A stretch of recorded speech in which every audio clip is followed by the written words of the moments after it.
Good morning, everybody. Great. It's a pleasure to be here. And this is a rock star stage and an amazing audience, so it's my honor. So I want to talk about breakthroughs and innovations on the road to abundance. You see, I believe that we're living during the most extraordinary time of human history, a time in which the world's biggest problems are the world's biggest market opportunities, a time in which we can solve everything. Now, when I speak about that, the challenge is that all of us think about the future with the local and linear minds that evolved with us on the savannas of Africa hundreds and thousands and millions of years ago. You see, back then, the world was local and linear. Everything that affected you was within a day's walk. If something happened on the other side of the planet, unless it was an asteroid strike, you knew nothing about it. Life was linear in that, the life of your great-grandparents, you, your kids, their kids, nothing changed generation to generation. But today, the world is anything but that, right? Today, the world is global and exponential. Something happens in India or China, you know about it seconds later. Your computers know about it microseconds later. Life doesn't change century to century or decade to decade. It's changing year to year. And if I were going to graph that, this is what it looked like, right? That red line, it's us. It's our shareholders, it's our customers, it's our politicians. Wasn't Eric amazing? I love him as the mayor of Los Angeles. Yeah, he's a great, great guy. That yellow line, it's the technology we're using. It's AI, robotics, synthetic biology, digital medicine. It's all of the technologies doubling on year on year on year. And the difference between that red line and that exponentially growing yellow line, that's either disruptive stress or disruptive opportunity, depending on your point of view. If you're the CEO of a Fortune 500 company, worried about quarterly returns, and some kid in a garage comes up with some new breakthrough that puts your primary product out of business, it's disruptive stress, right? If you're the kid in the garage, it's, oh my God, it's payday, disruptive opportunity. And we're going to be seeing that over and over again. My favorite story to give that example is this one. So Kodak in 1996 is a mainstay of the Dow, $28 billion market cap, 140,000 employees, a brand like no other around the world. 20 years earlier, in 1976, an engineer walks into the board of Kodak with this toaster-sized digital camera that he had invented. He goes, here it is, the future of Kodak. It takes 12 black and white images, 0.01 megapixels. You can imagine the board going, what are you, crazy? We're Kodak. We make beautiful, high-resolution images. This is a toy for kids. And of course, they ignored it. And a couple years ago, in 2012, Kodak goes out of business, put out of business by the very technology that they invented, they had the patents to. And what puts an exclamation point at the end of that sentence is that in that same year, 2012, another company in the digital imagery business called Instagram gets acquired by Facebook for $1 billion, but they've got 13 employees. I've given this moment in time where an exponential technology puts a linear thinking company out of business a new name. I call it the new Kodak moment. Thank you. So what's this mean? It means that over the next decade, 40% of today's Fortune 500 companies will no longer be in existence. They'll be acquired, they'll be disrupted, they'll be put out of business. Looked at a different way, this was a study done by Richard Foster at Yale that says, if you look back over history, if you started a company in the 1920s, you had a 67-year run rate before you were disrupted. You could sit back, enjoy, milk your technology, your company. Today, you've got 15 years. If you're MySpace, you're worried about Facebook, worried about Google Plus and whatever's next. You're either disrupting yourself or someone else is disrupting you. So I study this. I study this at a university called Singularity University that I co-founded with one of the smartest people on the planet, Ray Kurzweil, who now works for Larry Page at Google in AI. And the idea here is to create a university. We're backed by Google and NASA and Autodesk and Genentech and 3D Systems to focus on the world's most powerful technologies. The technologies doubling in power every year that allow you or an entrepreneur to take on the world's biggest problems. because that's the world we're living in. Today, you can start a company, a product or a service that can impact 1 billion people positively in a decade. That's the game we need to be playing. So what we study there are these technologies, computers, networks, AI, robotics. Again, not the physics and the science, but what's in the lab today, what's coming to market in 2 years, 5 years, 10 years that you need to know about. And besides that, what I call the sort of crowd exponential tools, incentive competitions, data mining, crowdfunding, the stuff that is enabling, again, entrepreneurs to do extraordinary things. So what does exponential growth feel like? Remember, I said we're all local and linear thinkers. And if I said to any of you, take 5, linear steps, or 30 linear steps, 1, 2, 3, 4, 5, in 30 steps, I'm walking from one end of the stage to the other. And all of us could say, I'll be there in 5 linear steps, or there in 10 linear steps. But if I said to you, take 30 exponential steps, a simple doubling, 1, 2, 4, 8, 16, 32, we're going to be in 30 doublings. Very few of us understand, unless we have it memorized, because it's non-intuitive, that in 30 doublings, I will have gone 1 billion meters, meaning I will have gone 26 times around the planet. And that disconnect between I'll be there in 30 linear steps and done 26 orbits of the planet in 30 exponential steps is what puts a Kodak out of business, and what we all need to be thinking about and worried about. So this is Steven Sasson, the inventor of the digital camera. Here it is, 0.01 megapixels. And here it is today, 1 billion times faster and better. So this kind of progress is happening in every field, right? This is an ICBM inertial measurement unit that's giving you velocity and state vectors. This is the crown jewel of the Cold War. But today, we have that same functionality for pennies, an accelerometer and a gyroscope. In the future, it's going to be embedded in molecules in your clothing. Here's the first GPS units, and again, what a GPS looks like today. And please know that this kind of progress we haven't stopped. It isn't like, oh, we got there. No, this is continuing and accelerating. And that's what makes it so interesting, right? It's riding on the back of this curve. This curve is, the last phase of this is what's called Moore's Law. It's the amount of computing speed you could go and buy for $1,000 over the last 110 years. Now, notice 2 things about this curve. One, it's on a log scale on the left, and I take you back to your high school math. On a log scale, an exponential is a straight line, right? This isn't a straight line, it's curving upwards, which means the rate at which computers are getting faster is itself getting faster. The other thing is, you don't see World War I or World War II or the recession, the boom time. The rate at which we're using faster computers to build faster computers is pretty steady. And if we project this forward, this is what we get. So the computer driving this PowerPoint is using roughly an Intel processor from 2010 that calculates at about 100 billion calculations per second, which is itself amazing, right? In 2023, 9 years from now, the average $1,000 computer that you can go and buy is going to be calculating at 10 to the 16th cycles per second, which is just a number, unless you speak to a neurophysiologist who will tell you that's the rate at which your brain and my brain does pattern recognition, our visual and auditory cortex. So what happens when the average $1,000 is thinking at the rate of a human person? But it doesn't stop there, right? Because 25 years later, now we've got a $1,000 computer processing at the rate of the entire human race. Now your kid's homework gets really easy. So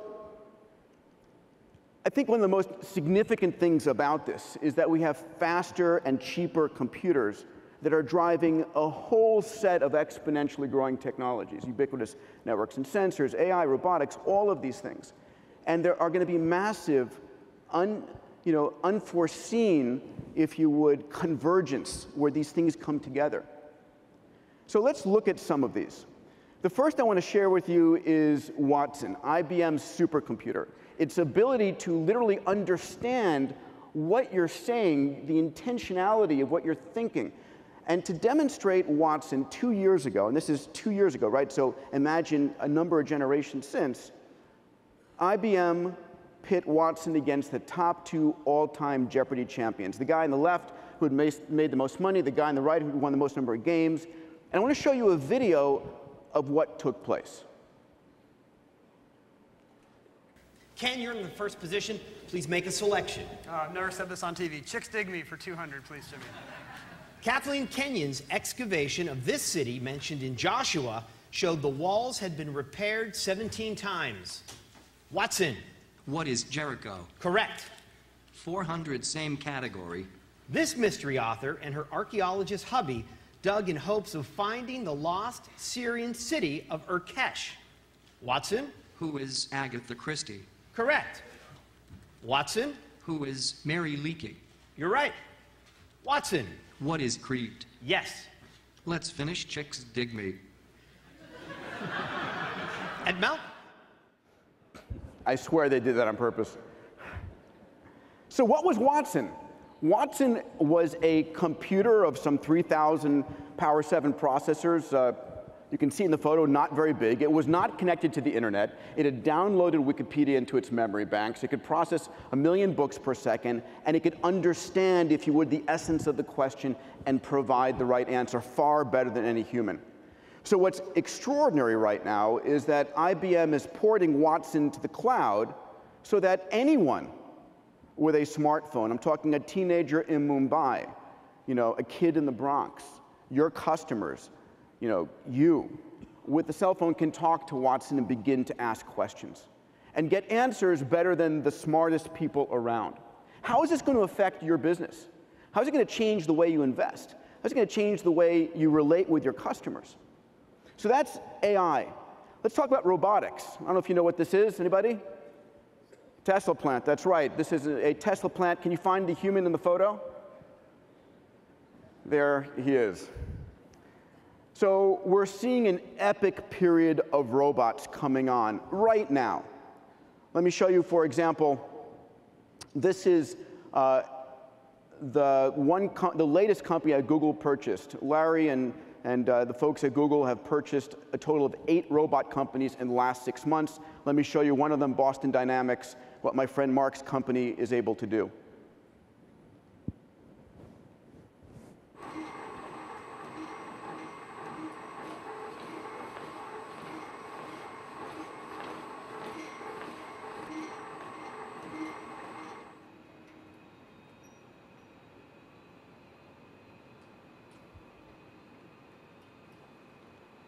Kind of spooky, huh?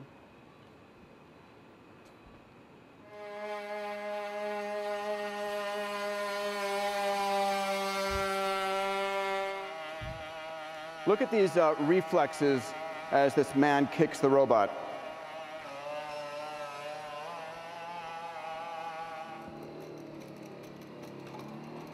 The last thing I want to do walking through the forest is see one of these coming at me.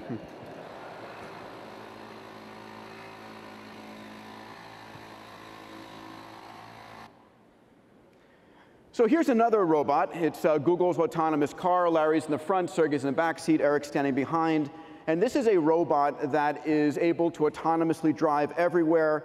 Look at that device on the roof. It's a LiDAR, 60 lasers going around, generating 750 megabytes of data per second. And I want to give you a view of what it's like driving inside this car, and excuse a few profanities in this video. Oh my goodness. Go is the right word. Holy shit. Holy shit. There's no fucking hands on that wheel. Oh my god. What? It's driving itself. Ah! Ah! My friend Salim Ismail says, that scream is the intersection of humanity and exponential technologies. So what is that car seeing? That car is seeing this. That car is seeing everything. 64 lasers generating 750 megabytes. Imagine one of those cars driving down the street, and it's seeing a person being pickpocketed. You'll never ever crash again without knowing exactly what happened. You know, a dog crossing the street. It's generating 750 megabytes of data per second. That's one car. Imagine 1% of the cars, 2 million on the US roads alone. You talk about privacy being gone, I'll make the argument through some other technologies that it's been long dead.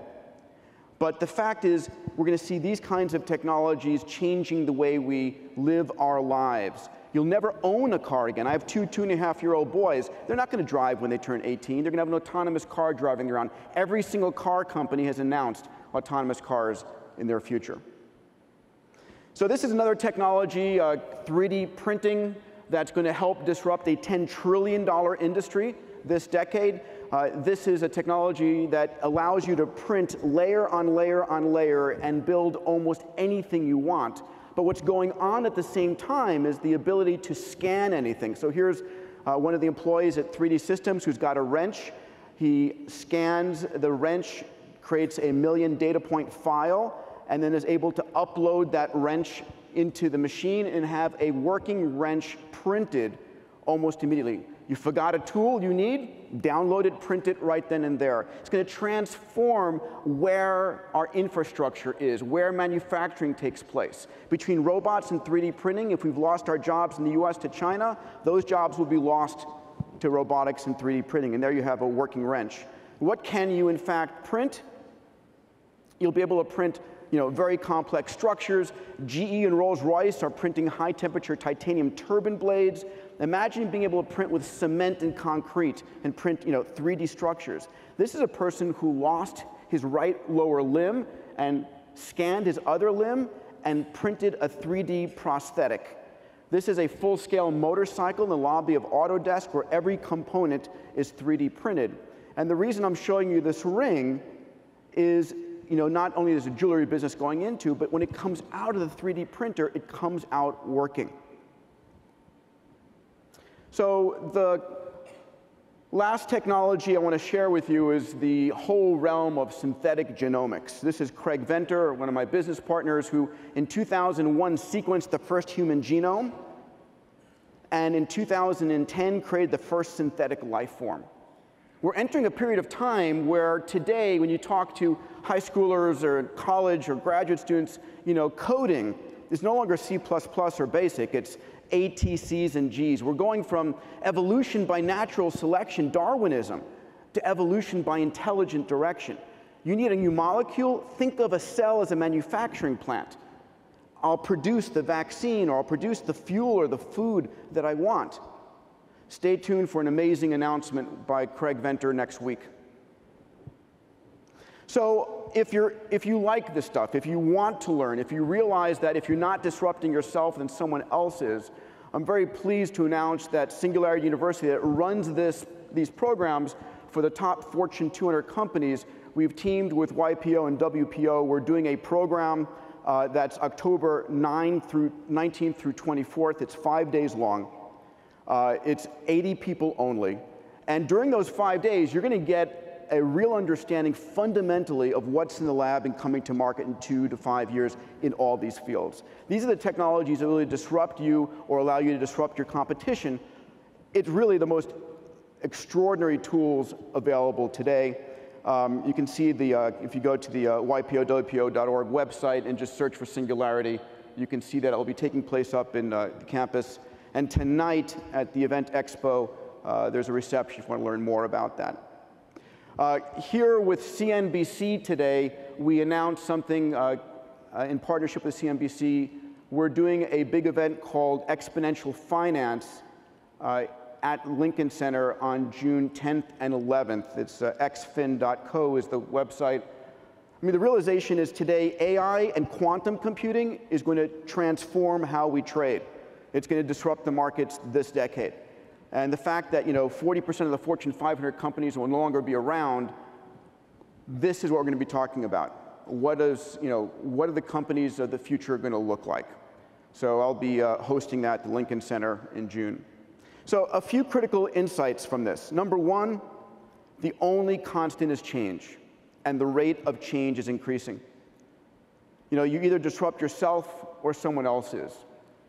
Standing still is death. Number two, your competition is no longer the multinational on the other side of the planet. It's now a guy or a gal in a garage using this kind of exponential technology. And number three, if you're dependent on innovation only inside your company, you can't survive. In a world of 2 growing to 5 billion interconnected people where everyone's got access to Watson, you need to be crowdsourcing the solutions that you're looking for. So how do you do this?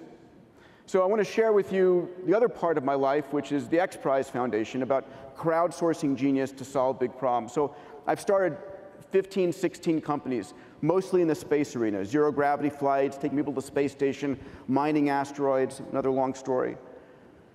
And I've always wanted to fly. My dream as a kid was to fly into space, and I gave up on NASA being the way I was going to get myself up there. And I read about this guy, Lindbergh, in 1927 and learned that he crossed the Atlantic to win a $25,000 prize and was the most unlikely guy to pull it off. So I said, wow, $25,000 drives 9 teams to spend $400,000. That's amazing. You only pay the winner. And so I came up with the idea of creating a prize. I was going to offer $10 million to the first team to build a private spaceship that could carry 3 adults up into space, land safely, and within 2 weeks do that trip again. Long story short, it took me 6 years to raise the $10 million. But at the end, we had 26 teams around the world who spent $100 million to win the $10 million prize.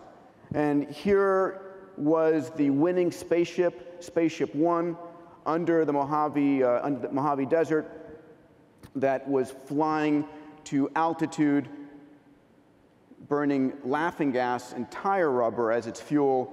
Here she is at altitude, and then back down on the ground at the winning moment back in October 2004. 10 billion media impressions, the homepage of Google. And let me take you back there with a short video of what that moment looked like. I just should say, I'm sorry, I removed the video, but we made history with Spaceship One, and on the heels of this, we built an amazing board of trustees from Larry Page and James Cameron and Elon Musk and others, really focusing on the world's biggest problems. And we gather these people together every year and say, where should we be launching X Prize? We've had an amazing trip these last 4 days with some incredible members of YPO, Stephen Funk, Emilio Barrasso, and others who gathered with us to really look at where should we be launching X Prizes. And so we have, for example, today, we have an X Prize for healthcare. This is the $10 million Qualcomm Tricorder X Prize. We have challenged teams around the world to build a handheld mobile device that any mom or dad anywhere on the planet can use. And this is a device that's not for doctors and nurses. It's for someone at 2 o'clock in the morning when your kid is sick that you can talk to. It's got Watson on the cloud. You can cough on it. It can do the RNA or DNA analysis of your pathogens in your saliva, do a finger blood prick, and again, diagnose you better than a team of board-certified doctors. We announced this competition. I was with Paul Jacobs at CES 2 years ago announcing it. In the first year, we had 330 teams around the world who pre-registered to enter this competition, and we expect to have a winner in the next 2 years. And it's about the democratization, the dematerialization, the demonetization of healthcare to transform it around the world. Thank you.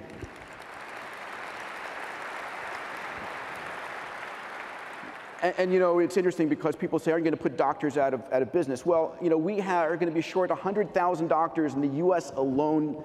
We can't build enough hospitals and medical schools. And that's great compared to the rest of the world, which has got 1.3% of the healthcare workers, but 25% of the disease burden in Africa. So the only way we're going to solve that is through this. So where are we going next? A few examples. The other part of the equation of solving humanity's grandest challenges is global literacy. Today on Earth, there are 880 million illiterate people. 10% of those are kids. Roughly 100 million kids will never read, write, or learn any of this.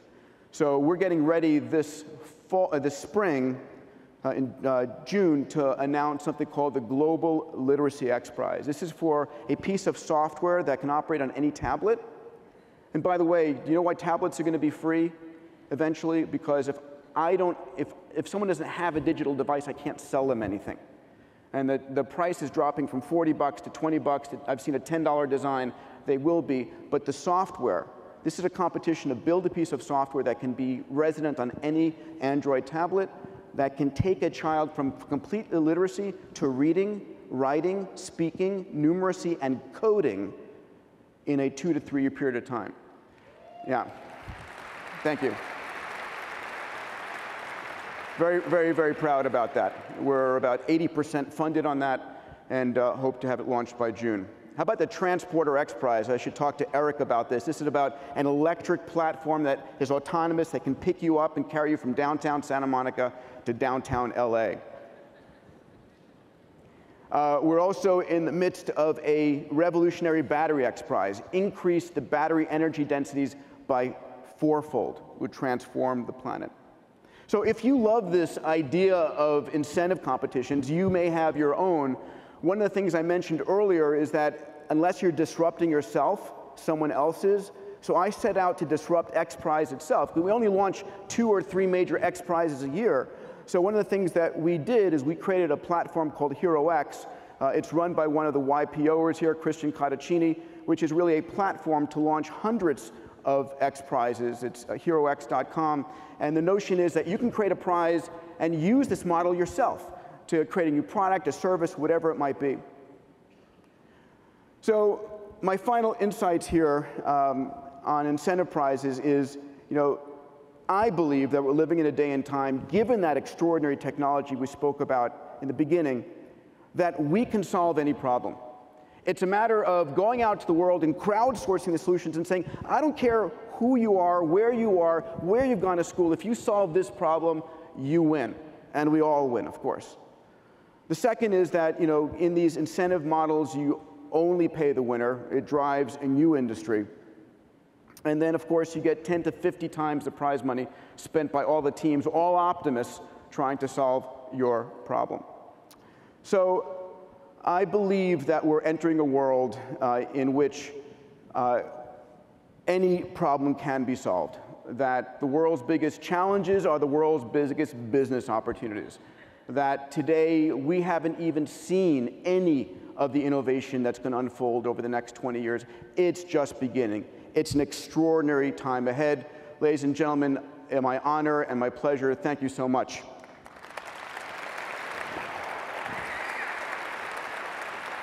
I think we have time for probably 1 or 2 questions. There's microphones in the hallway here.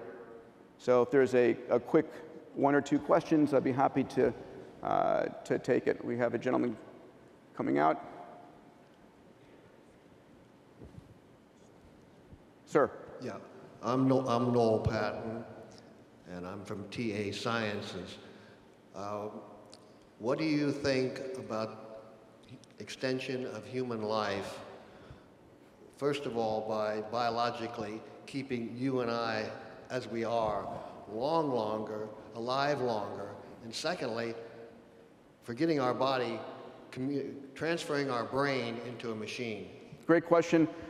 I did not plant you, but watch out for a big announcement a week from today, I think, on the subject. But we are entering a period of time in which I believe we have and are unlocking the secrets of healthy human longevity, that 100 will become the new 60 inside of the next 10 to 20 years, that our ability to sequence massive number of genomes, understand the big data answers, the ability to take stem cells, return them to youthful existence, and repopulate your regenerative engine is something that's going to be happening very, very soon. The ability to upload the human brain and so forth, it's the beginning. I know that cortical implants, optogenetics, the understanding of the brain-computer interface is in labs around the US. I think that we're in the midst of a very rapid evolution of what it means to be human today. And there's never been a more exciting time to be alive. We have time for, I guess, one last question, please. Lopa Merotra from the Sydney chapter. How do we need to be preparing kids through their education, and particularly science education, to actively participate in a world where machines are smarter than we are? Yeah, so that's a great question, right? I have two 2.5-year-old fraternal boys, and I think about that. I think about that a lot. How am I going to prep them for this? And I think one of the things that for me is most important is getting them fundamentally curious and passionate about something. Because we're in a period of time where we're co-evolving with technology, right? I outsource my memory to Outlook, right? I outsource my spelling to Word. And so we've done that. As my friend Ray Kurzweil says, we have 100 million, 300 million pattern recognizers in our brain, and when we use those, we've used them up. And so we merge with technology. When I fly in an Airbus 380 and take a shower at 40,000 feet, that is not normal human, right? But we've done that in tech. So it's a matter of, if you're passionate about something, you'll start to use technology as your partner in that regard. And it's not to be fearful of the future. I think one of the things that's important is we fear the future way too much because media is all about fear-based, direction to your amygdala, and I hate that. I think we're living in a time that is the most exciting time to be alive. We're in the most peaceful time ever to be alive, both what Eric said and what folks at Harvard have studied. So it's exciting. Your kids have to be passionate and excited and not fearful, for me, is the most important thing. Ladies and gentlemen, an honor and a pleasure. Thank you so much.